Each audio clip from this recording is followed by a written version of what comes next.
আল্লাহ পাক বলছেন ওয়ামা খালাকতুল জিন্না ওয়াল ইনসা ইল্লা লিয়াবুদুন বা'দা আউযু বিল্লাহি মিনাশ শাইতানির রাজিম ওয়ামা খালাকতুল জিন্না ওয়াল ইনসা ইল্লা লিয়াবুদুন।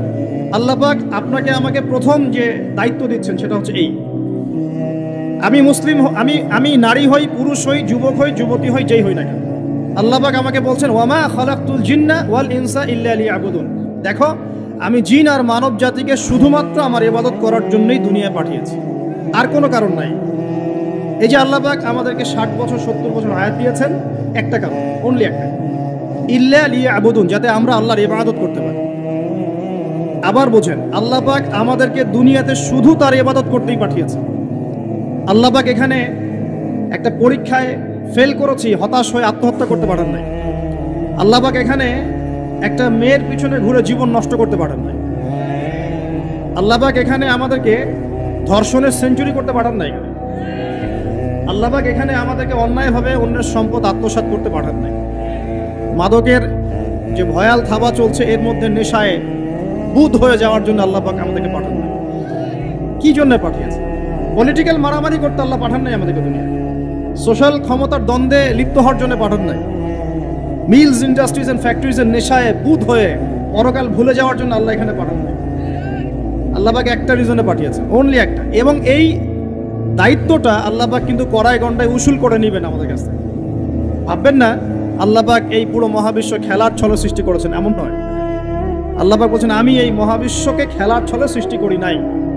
ওয়ামা খালাকতুল জিন্না ওয়াল ইনসা, বলেন, ইল্লা লিয়াবুদুন, আমি শুধুমাত্র এবং শুধুমাত্র আমার ইবাদত করার জন্য মানুষ আর জিনদেরকে সৃষ্টি করেছি। জিনকে আমরা দেখি না, আমাদের সাথে জিনরা আছেন। জিনের মধ্যে ভালো খারাপ আছে, ঠিক যেমন মানুষের মধ্যে ভালো খারাপ আছে। আর প্রত্যেকটা মানুষের সাথে একটা করে শয়তান জিন থাকে, যে মানুষকে খারাপ কাজে প্রলুব্ধ করে, যে নিজে খারাপ কাজ জোর করে করায় না, সে শুধু প্রলুব্ধ করে। সে বলে মাদকের মধ্যে শান্তি, ওয়াসওয়াসা দেয়, কাজটা বাস্তবায়ন করেন আপনি। সে বলে যে এটা তো ছেলে মেয়ের ফ্রেন্ড, বয়ফ্রেন্ড গার্লফ্রেন্ড কালচার, বন্ধুত্ব, এটা এমন কিছু নয়, জেনা করেন আপনি। সে বোঝায় যে টাকা পয়সা আর্ন করতে হবে, বউ বাচ্চাকে সিকিউর করতে হবে, সুদটা খান আপনি। সে বুঝায় যে তুই তো একসময় চলে যাবি, সন্তানদের জন্য কি রেখে গেলি, তখন ঘুষটা খান আপনি। সে বুঝায় যে অন্যের সম্পদ যদি আত্মসাৎও করি, শেষ বয়সে কাবা ঘরে গিয়ে হজ করে নিব, ব্যাস, দ্যাটস অল, আমার পুরো আমল নামা চকচকা হয়ে যাবে। এভাবে শয়তান ওয়াসওয়াসা দেয়, কিন্তু কাজটা করি আমরা। কোনো সময় কোনো সময় শয়তান দাড়ি টুপি পাগড়ি জুব্বাওয়ালা মানুষকেও নেক্সট স্রোতে ধোকা দেয়। কোন স্রোতে? এদেরকে বদ স্রোতে ধোকা দেয় না, নেক্সট স্রোতে ধোকা দেয়। সে একটা কাজকে কল্যাণ খায়ের মনে করেই এমন কিছু করে যেটা শয়তান তার সামনে ফুটিয়ে তোলে নেক হিসেবে, কিন্তু আসলে এর পিছনে একটা খারাপ উদ্দেশ্য ছিল। দাড়ি টুপিওয়ালা মানুষকে নেক্সট স্রোতে শয়তান ধোকা দিয়ে ফেলে। কোনো সময় ভিতরে অহংকার জন্ম দিয়ে দেয়, কোনো সময় ডিগ্রি সার্টিফিকেটের কামান্ড নিয়ে আসে, কোনো সময় নারী দিয়ে পথভ্রষ্ট করে ফেলে, আর কোনো সময় অর্থের প্রলোভন দিয়ে পথভ্রষ্ট করে। তো শয়তান কিন্তু কাউকে ছাড়ে না। আমি মূল জায়গায় আসি। প্রথম যে জিনিসটা এই বিশ্বটাকে ধ্বংস করছে, এটা হলো বস্তুবাদিতা, যেটা আমাদের এই সমাজের মধ্যে এখন রন্ধ্রে রন্ধ্রে ঢুকে গেছে। আমি বলছি বারবার, স্ট্যাটাস অর্জন করতে কোনো সমস্যা নেই, কিন্তু যদি এই স্ট্যাটাস আমাকে আমার পরকালীন গোল থেকে সরিয়ে দেয়, তখনই সমস্যা। কারণ মৌত কাউকে ছাড়বে না, কবরও কাউকে ছাড়বে না, কিয়ামতের মাঠও কাউকে ছাড়বে না। আর আল্লাহ পাকের সামনে আমাদের সবাইকে ইন্ডিভিজুয়ালি হিসেব দিতে হবে, একজন একজন করে। এমন নয় 10 জন আসবে, তারপর 10 জন, তারপর 10 জন। নো, আব্দুল্লাহ তুমি আসো, আব্দুর রহমান তুমি আসো, এই মুহাম্মদ তুমি আসো, এই দাউদ তুমি আসো, একজন একজন। সো এই জিনিসটা যদি আমার মাথায় থাকে, তাহলে আমি কিন্তু বস্তুবাদী হতে পারবো না। আমি বলছি দুনিয়া আমার প্রয়োজন। আল্লাহ পাক কি বলেছেন? এই দুনিয়া হচ্ছে সিজনুল লিল মুমিন, নবীজি বলছেন, আর দুনিয়া সিজনুল লিল মুমিন, দুনিয়া মুমিনদের জন্য কারাগার। কারাগার মানে যেখানে আমি স্বতন্ত্র স্বাধীন নই। এখানে প্রশাসন অনেক ভাই বোন আছেন, তারা জানেন কারাগার কি জিনিস, আর যারা 2-1 বার যাওয়া আসা করেছে ওরা জানে কি জিনিস। এখানে আপনার কোনো ব্যক্তি স্বাধীনতা নাই। আপনি আপনার ইস্তেঞ্জা করবেন, শিশি যেতে পারবেন না, আপনি পারমিশন নিতে হবে, তারা নিয়ে যাবে, তারপরে যেতে পারবেন, তাও হ্যান্ডকাপ পরিয়ে। দুনিয়া সিজনুল লিল মুমিন, দুনিয়া মুমিনদের কারাগার। এখানে আপনি খেতে পারবেন না, খাবার আসবে তারপর খাবেন। ঘুমাতে পারবেন না, যখন ঘুমানোর আদেশ দিবে তখন ঘুমাতে পারবেন। তাও কতক্ষণ ঘুমাবেন তাও ফিক্স করা। মানে কারাগার মানে কি? যেখানে আপনার ব্যক্তির স্বাধীনতা চলে না, যেখানে আমি চলবো একটা সিস্টেমের আওতায়। এখন নবীজি বলছেন দুনিয়াটাই হচ্ছে কারাগার। তাহলে এই দুনিয়ায় কেমন করে আমি প্রবৃত্তির দাসত্ব করতে পারি? কেমন করে আমি আল্লাহকে ভুলে নামাজ বাদ দিতে পারি? কেমন করে জাকাত সেই কবে ফরজ হয়েছে, মিল ইন্ডাস্ট্রিজ ফ্যাক্টরিজ করেছি, জাকাত দেই না। রমজান মাস যায় আসে, রোজাও রাখি না, তারাবি পড়তে পারি না। কোরআন আমার সামনে মানুষ তেলাওয়াত করে, কোরআন আমার ঘরে পড়ে আছে, শেলফের উপরে ধুলাও আছে, শেলফের উপরে কোরআন ধুলাওয়ালা, ধুলো মাখা। কোরআন পড়ার তৌফিক হয় না, নবীর হাদিসগুলো চর্চা করার তৌফিক হচ্ছে না, ইসলামিক বইপত্র পড়তে পারি না। এই কারাগারের জীবনে বসি আমি একটা মেয়ের পিছনে দৌড়াচ্ছি, মাদক খাচ্ছি, জেনা করছি, কোনো সময় ধর্ষণ করছি, কোনো সময় সুদ খাচ্ছি, ঘুষ খাচ্ছি, দুর্নীতি করছি। এই কারাগারের জীবনে বসি, যেখানে আমার কোনো ব্যক্তি স্বাধীনতা নাই। তাহলে কারাগারের জীবনের মেয়াদ যখন শেষ হবে, যখন তাকে এখান থেকে বের করে নিয়ে আসা হবে, অর্থাৎ মৃত্যু, তখন তার সাথে কিরকম রিমান্ডে আচরণ করা হবে এটা ভালো করে বুঝে নেন। নবীজি বলছেন দুনিয়া সিজনুল লিল মুমিন ওয়াল জান্নাতুল লিল কাফির। কাফেরদের জন্য, মুশরিকদের জন্য এই দুনিয়াটা হচ্ছে জান্নাত। জান্নাত মানে কি? যা ইচ্ছা তাই করতে পারবেন। জান্নাত মানে কি? আপনি চাচ্ছেন আল্লাহ আমি এখন একটা খামর চাই, শরাব আপনার সামনে হাজির, চিন্তা করার সাথে সাথে। জান্নাত মানে কি? আল্লাহ আমি আপনাকে দেখতে চাই, আল্লাহকে আপনি দেখতে পারবেন। জান্নাত মানে কি? আপনি মধুর নহর, দুধের নহর, পানির নহর, শরাবের নহর, হুরেন ঈন চতুর্দিকে ঘোরাফেরা করছে। একজন নিম্নমানের জান্নাতি, মানে সবচেয়ে শেষের দিকে যারা জান্নাতে যাবে, তাদের সাথেই দুজন করে হুরেন ঈন, আহাল পরিবার তো আছেই, গেলমান পানপাত্র নিয়ে চারপাশে ঘোরাফেরা করে।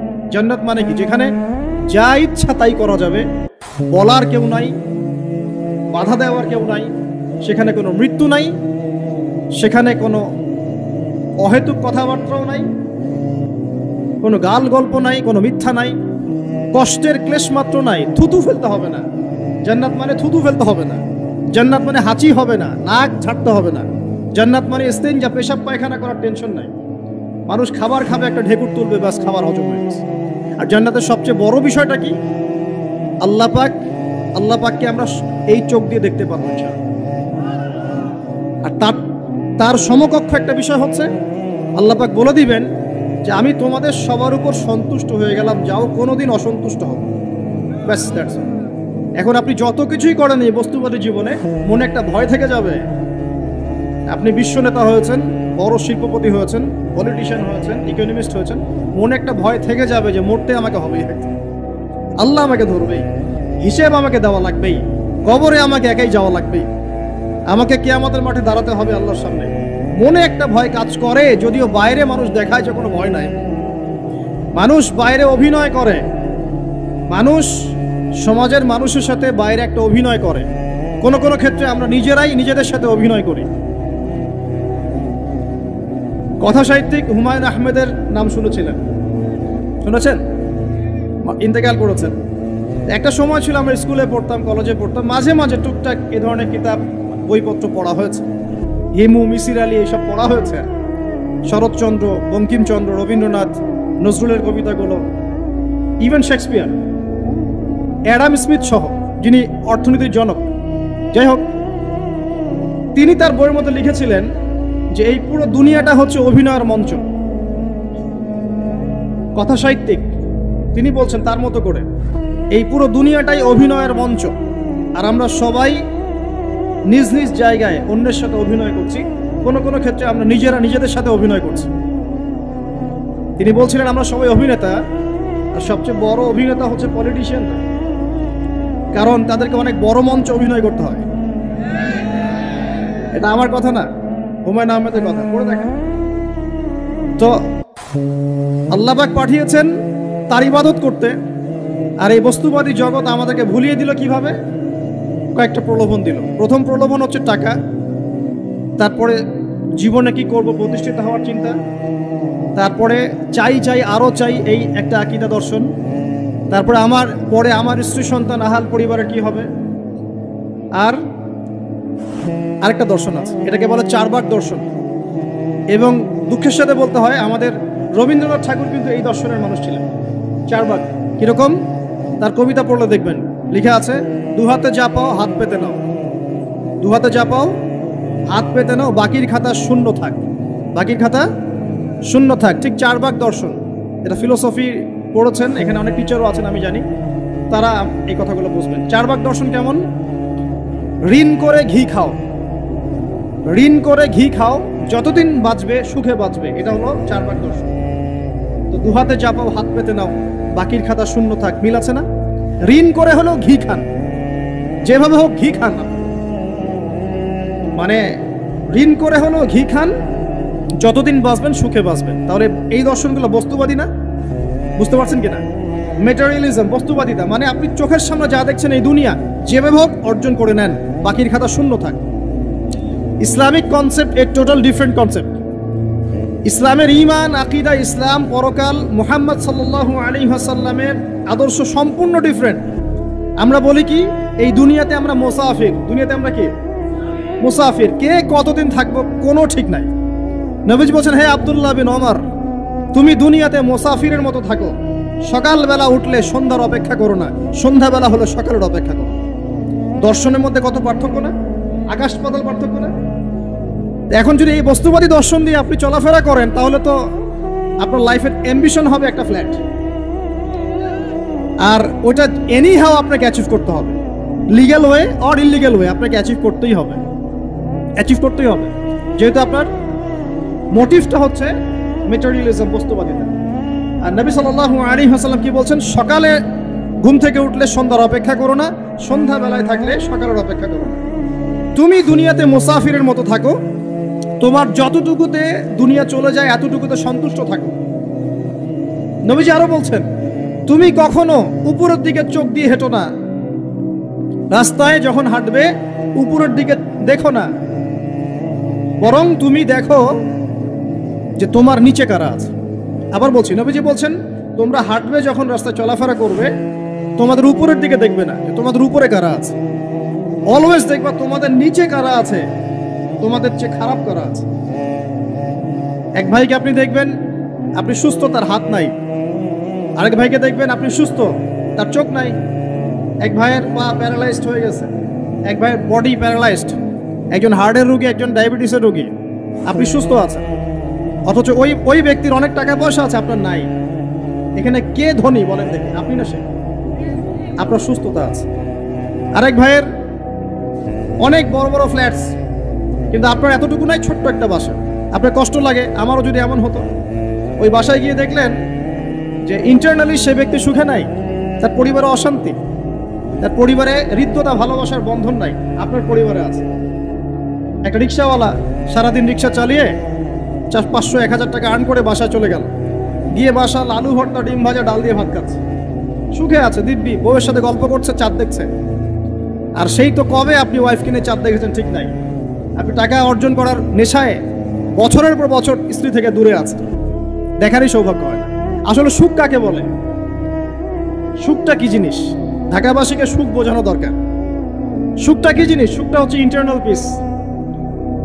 যখন আপনি বা আমি নিজেকেও বলছি, যখন আমরা আল্লাহকে পাবো, আল্লাহ পাকের ইবাদতের মধ্য দিয়ে, রাসূলের সুন্নতের মধ্য দিয়ে অল্পে তুষ্ট থাকতে পারবো, যা আছে এতে শুকরিয়া আদায় করবো, আপনি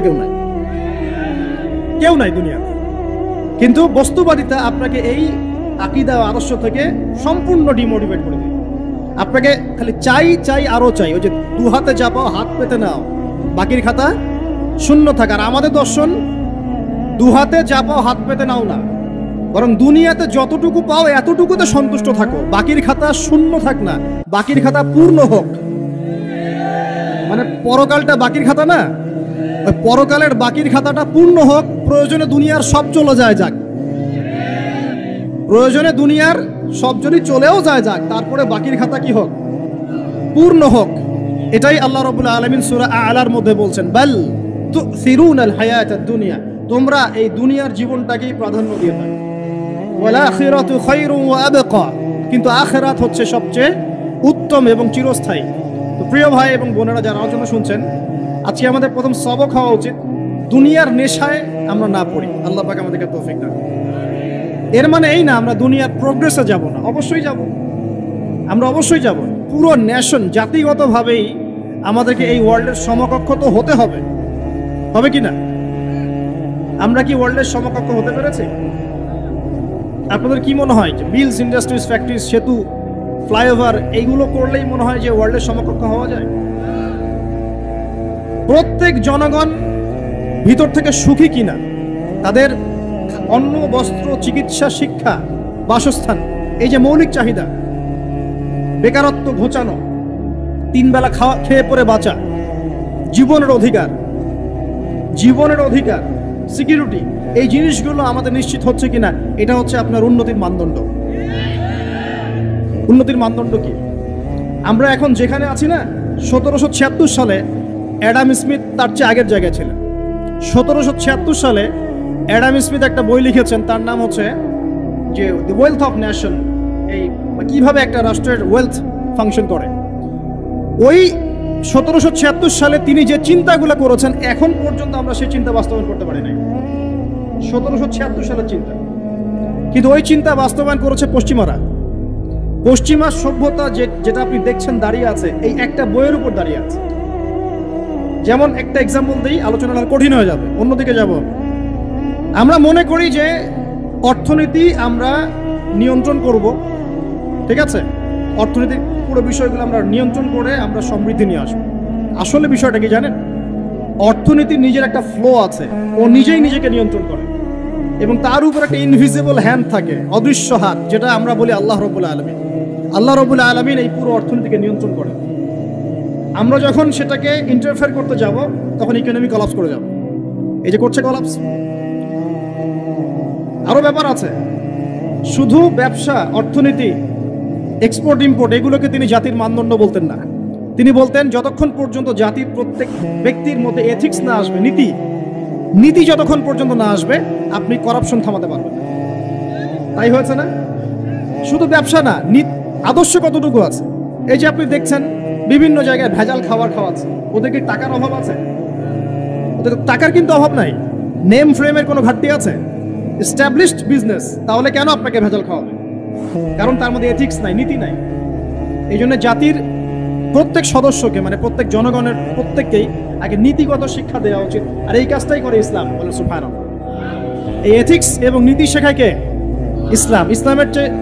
ইসলামের চেয়ে সার্বজনীনভাবে এবং যুগোপযোগীভাবে কেউই এথিক্স শেখাতে পারবে না। কাগজে কলমে অনেকে অনেক কথা বলতে পারে, প্র্যাকটিক্যালি শেখাবে কে? ইসলাম। এখন বলতে পারেন তাহলে মুসলিমদের মধ্যে দুর্নীতি কেন, মুসলিমদের মধ্যে কেন এই সমস্যাগুলো হয়? উত্তর একটাই, ওই যে স্যার বলে গেলেন, আমি বিভিন্ন ওয়াজে যে এক এক জায়গায় এক এক কথা বলে। উত্তরটা কি? উত্তরটা হচ্ছে যে কোরআন এবং সুন্নাহর সঠিক যে শিক্ষাটা আছে, এই শিক্ষাটা আমরা অনেকেই বাস্তবায়ন করতে পারছি না। এটা আমাদের ব্যর্থতা। এটা কাদের ব্যর্থতা? এটা আমাদের ব্যর্থ। এখানে আমাদের ব্যক্তির স্বার্থ থাকতে পারে, এখানে আমার জ্ঞানের স্বল্পতা থাকতে পারে, আমার ভিতরে অহংকার থাকতে পারে, বা আমি অল্প শিক্ষিত হতে পারি, এবং এমন হতে পারে আমার জ্ঞানটা যুগোপযোগী না। ইসলামিক জ্ঞান আমার মধ্যে আছে, কিন্তু কিভাবে এই জ্ঞান দিয়ে ওয়ার্ল্ডকে ডিল করবো, এই জ্ঞানটা আমার মধ্যে নেই। এই কারণে আমরা হয়তোবা ইসলাম, কোরআন সুন্নাহ হাতে থাকার পরেও এই সমস্যাগুলো ফেস করছি। প্রথম সমস্যা হচ্ছে বস্তুবাদিতা। আল্লাহ পাক আমরা সবাইকে, যারা আলোচনা শুনছি, দুনিয়ার প্রেমিক হওয়া থেকে বাঁচাক বলি আমি। দুনিয়ার প্রেমিক না, প্রেমিক হব কার? আল্লাহর, আখিরাতের। কতটুকু দাম আছে দুনিয়ার? আল্লাহ পাক বলছেন একটা মাছির পাখার সমানও না। একটা মাছির পাখার কি দাম আছে আপনার কাছে? আল্লাহ পাক বলছেন পুরো দুনিয়ার দাম আমার কাছে যদি একটা মাছির পাখার সমান হতো, তাহলে এই দুনিয়াতে কোনো কাফের মুশরিক পানি পান করতে পারত। তার মানে এই দুনিয়াতে যা করো করো, আমার তো কোনো দামই নাই দুনিয়া। কালকেই তো আমি দুনিয়া ধ্বংস করব। আর ওই যে দুই জাতির কথা বললাম, জিন এবং মানব জাতি, আপনারা সূরা আর রহমান পড়বেন। রহমান নামটা অনেক ব্যাপক, দয়াময়ের নাম, তার মানে আল্লাহ পাক মার্সিফুল, মোস্ট মার্সিফুল। কিন্তু এই সূরা আর রহমানেই একটা ভয়ঙ্কর আয়াত আছে, কি? সানাফরুগু লাকুম আইয়ুহাস সাকলান। হে মানুষ এবং জিন, হে মানুষ এবং জিন, শীঘ্রই আমি তোমাদের দুইটা জাতিকে ডিল করার জন্য ফারেক হচ্ছি, অপেক্ষা করতে থাকো। মানে আল্লাহ পাক কুল্লা ইয়াউমিন হুয়া ফি শাআন, মানে আল্লাহ পাক কি করেন, সব সময় তার কাজে ব্যস্ত আছে। মহাবিশ্বের তো গ্রহ নক্ষত্র গ্যালাক্সির অভাব নাই, মাখলুকের কোনো অভাব নাই। আল্লাহ পাক প্রত্যেকটা মুহূর্তেই তার কাজে ব্যস্ত আছেন, তার কাজে শানে ব্যস্ত আছেন। কিন্তু এই ব্যস্ততা থেকে ফারাক হবেন কাদের জন্য? মানুষ আর জিনের জন্য। মানুষ আর জিনের জন্য আল্লাহ পাক বলেন সানাফরুগু লাকুম আইয়ুহাস সাকলান, দাঁড়াও, দুনিয়ার মধ্যে এই সব করে বেড়াচ্ছ, তোমাদের দুই জাতির জন্য আমি অচিরে ফারাক হব ইনশাআল্লাহ। ওইটাই হলো কিয়ামতের দিন। যদি ওই দিনটা আমরা মাথায় রেখে চলি, ইনশাআল্লাহ আমরা কেউ বস্তুবাদী হব না ইনশাআল্লাহ। আল্লাহ পাক আমাদের সবাইকে দুনিয়া মুসাফিরের মতো থাকার তৌফিক দান করুন। আমরা উন্নতি করব, অবশ্যই অগ্রগতি করব, আমরা সবকিছুই করব, কিন্তু দুনিয়ার পূজায় ডুবে যাব না। এটা একটা বড় চ্যালেঞ্জ। মানে মধ্যমপন্থী থাকতে হবে, না একদম গোলালু মার্কা আর না চরমপন্থী, মাঝামাঝি থাকার চেষ্টা করতে হবে। আল্লাহ তৌফিক দান করুন। ঢাকাবাসীর জন্য এর চেয়ে বড় কোনো নসিহত হতে পারে না। ঢাকা থেকে, ঢাকার মতো যত মানে সিটিজ, মেগা সিটিজ আছে সারা ওয়ার্ল্ডে, তাদের জন্য এটাই প্রথম নসিহত, বস্তুবাদিতা ত্যাগ করতে হবে। বস্তুবাদিতা। আল্লাহ পাক আমাদের সবাইকে বাকির খাতা পূর্ণ করার তৌফিক দান করুন। এখন একটা লক্ষ্য পেলাম, কি জন্য দুনিয়া এসেছি? আল্লাহর ইবাদত করার জন্য। এখন অনেকে ভুল বুঝে প্রশ্ন করতে পারে, তাদের জ্ঞানের স্বল্পতা। আমি ওদেরকে দোষারোপ করব না, কারণ আমাদের শিক্ষার সমস্যা আছে। আমরা তো সবার মাঝে ইসলামিক সার্বজনীন শিক্ষা দিতে পারছি না। এই কারণে অনেকে প্রশ্ন করতে পারে, তাহলে কি সারা জীবন আল্লাহ বিল্লাহি করতে হবে? আমি কি সারা জীবন তাসবিহ তাহলিল জিকির আজকার নামাজি পড়ে বেড়াবো? তাহলে এটা হলো তার ভুল বুঝ। এই আয়াত সম্পর্কে ভুল ব্যাখ্যা। সঠিক ব্যাখ্যাটা কি? সঠিক ব্যাখ্যা হচ্ছে সূরা হাশরের 7 নম্বর আয়াত। কত নম্বর? সূরা হাশর 7 নম্বর আয়াত। আল্লাহ পাক বলেন, ওয়ামা আতাকুমুর রাসূলু ফাখুযুহু, রাসূলুল্লাহ সাল্লাল্লাহু আলাইহি ওয়াসাল্লাম তোমাদেরকে যা যা দিয়েছেন সব নিয়ে নাও। ওয়ামা নাহাকুম আনহু ফান্তাহু, রাসূল যা থেকে বিরত থাকতে বলেছেন সমস্ত বিষয় থেকে দূরে থাকো। এখন এই আয়াতটাকে সামনে রেখে কুরআন সুন্নাহকে যদি আমরা ঘাঁটি, আমরা দেখব রাসূলুল্লাহ সাল্লাল্লাহু আলাইহি ওয়াসাল্লাম পেশাব পায়খানা ইস্তিনজা করা থেকে শুরু করে রাষ্ট্র চালানো পর্যন্ত প্রতিটা কাজের হেদায়েত দিয়ে গেছেন। আলহামদুলিল্লাহ। এটা কেউ মানি বা না মানি, দিয়ে গেছেন, এটা বিশ্বাস করতে হবে। আমল করতে পারি বা না পারি, নবী দিয়ে গেছেন, বিশ্বাস করতে হবে। দলিল চাচ্ছেন, আপনি সহিহ বুখারী খুলেন, মুসলিম খুলেন, তিরমিজি, নাসাই, আবু দাউদ এগুলো খুলেন, দেখবেন আপনি ইস্তেঞ্জা করবেন কিভাবে, বসবেন কিভাবে, ঢোকার সময় কোন পা দিয়ে ঢুকবেন, বের হওয়ার সময় কোন পা দিয়ে বের হবেন, ইস্তেঞ্জা করার সময় কথা বলতে পারবেন কিনা, কতটুকু বলতে পারবেন, গোসল কেমন করে করবেন, ওযু কিভাবে করবেন, আপনি আগে কি পা থেকে শুরু করবেন নাকি হাত থেকে শুরু করবেন, কিভাবে নামাজ পড়বেন, আগে গিয়ে গিয়ে সেজদা করবেন নাকি ইকামত হবে, আজান হবে, আল্লাহু আকবার তাকবীর দিবেন, কিভাবে নামাজ শেষে বের হয়ে আপনি ব্যবসায় চলে যাবেন, কিভাবে আপনি ব্যবসা করবেন, কিভাবে চাকরি বাকরি করবেন, সমাজের মানুষের সাথে মেলামেশা করবেন, মানুষকে দিনের দাওয়াত দিবেন, ইভেন কিভাবে আপনাকে যদি আল্লাহ ক্ষমতা দেন আপনি কিভাবে সোসাইটি মেনটেন করবেন, সমাজ এবং রাষ্ট্র মেনটেন করবেন, প্রতিটা হেদায়েত খুঁটিনাটি কোরআন এবং সুন্নাহ দিয়েছে আমাদেরকে। এই বিশ্বাস আগে রাখতে হবে। এই বিশ্বাস না রাখলে কেউ মুসলিম হতে পারবে না। I am very sorry to say, এই বিশ্বাস না করলে কেউ মুসলিম হতে পারবে না। আগে বিশ্বাস, তারপরে কাজ করতে পারেন কিনা সেটা পরের ইস্যু। এবং আমি বলে দিচ্ছি, এই যুগে আপনি 100% পারবেন না। সিম্পল, এই যুগে আপনি 100% পারবেন না, এটা স্বাভাবিক। কারণ এই পুরো বিশ্বটা তো ইসলামাইজড না। পুরো বিশ্ব কি ইসলামাইজড? বরং পুরো বিশ্বটা কুফরের উপর আছে। কিসের উপর আছে? পুরো ওয়ার্ল্ডটাই কুফরের উপর আছে, পুরো ওয়ার্ল্ডটাই। একটা এক্সাম্পল আমি প্রমাণ করতে পারি, একটা এক্সাম্পল খালি। আল্লাহ পাক বলছে সূরা মুলক, রাতের বেলা পড়তে হয় না সূরা মুলক? রাতের বেলা সূরা মুলক পড়তে হয়, যে পড়বে তার কবরের আযাব হবে না ইনশাআল্লাহ। কবরের আযাব থেকে আল্লাহ পাক তাকে বাঁচাবেন ইনশাআল্লাহ। সূরা মুলক তেলাওয়াত করতে হবে রাতের বেলা। এই সূরার প্রথম আয়াতে আল্লাহ বলেছেন তাবারাকাল্লাযী, বরকতময় সেই আল্লাহ, বিয়াদিহিল মুলক, যার হাতে পুরো মহাবিশ্বের ক্ষমতা। কার ক্ষমতা? তাবারাকাল্লাযী বিয়াদিহিল মুলক, বরকতময় সেই আল্লাহ যার হাতে পুরো মহাবিশ্বের ক্ষমতা, সার্বভৌমত্ব। ক্ষমতার বাংলা কি বলতে পারি আমরা? এটাকে ইংরেজিতে আপনারা কি বলেন? আপনারা বলেন সভারেন্টি। কি বলেন? সভারেন্টি বিলংস টু আল্লাহ। এখানে সভারেন্টি বিলংস টু কে? আল্লাহ। কিন্তু এই পুরো বিশ্বের সার্বভৌমত্বের মালিক কি এখন আল্লাহর বাকি আছে? মানুষ নিজের হাতে নিয়ে নিয়েছে। কথা বুঝতে পারছেন না? পুরো বিশ্বে আল্লাহর সার্বভৌমত্ব চলে এখন, মানুষের সার্বভৌমত্ব চলে এখন। তো পুরো ওয়ার্ল্ডটাই কুফরের উপর আছে না? বিশ্বটাই কুফরের উপর। এখন বাদ দেন, এই ওয়ার্ল্ডে আপনি 100% ইসলাম ডিল করতে পারবেন না। সিম্পল, কিন্তু আগে বিশ্বাস করেন যে একদম টয়লেট থেকে শুরু করে আসমান পর্যন্ত সবকিছুই হেদায়েত কোথায় আছে, কোরআন শুনে আছে কি নাই? এখন মানতে পারি না, সেটা আলাদা ইস্যু। কেউ বিশ্বাস করেছে, মানতে পারে না, আল্লাহ তাকে মাফ করে দিবে ইনশাআল্লাহ। বিশ্বাস করেছি, মানতে পারিনি, আল্লাহ মানে বিশ্বাস করেছি, আমল করতে পারি নাই, হে আল্লাহ আমল করতে গিয়েছি, প্রতিবন্ধকতা পেয়েছি, সমাজ এমন ছিল না, বিশ্ব এমন ছিল না, আমি পারি নাই, আল্লাহ মাফ করে দাও। ইনশাআল্লাহ আল্লাহ মাফ করে দিবে ইনশাআল্লাহ। আল্লাহ পাক বলেছেন কারো আমল নামায় যদি শিরকের পাপ না থাকে, যে কোনো গুনাহ আল্লাহ যাকে ইচ্ছা মাফ করে দিবে। আমল নামায় খালি শিরকের পাপ রাখা যাবে না, যে কোনো গুনাহ আল্লাহ যাকে ইচ্ছা মাফ করতে পারে।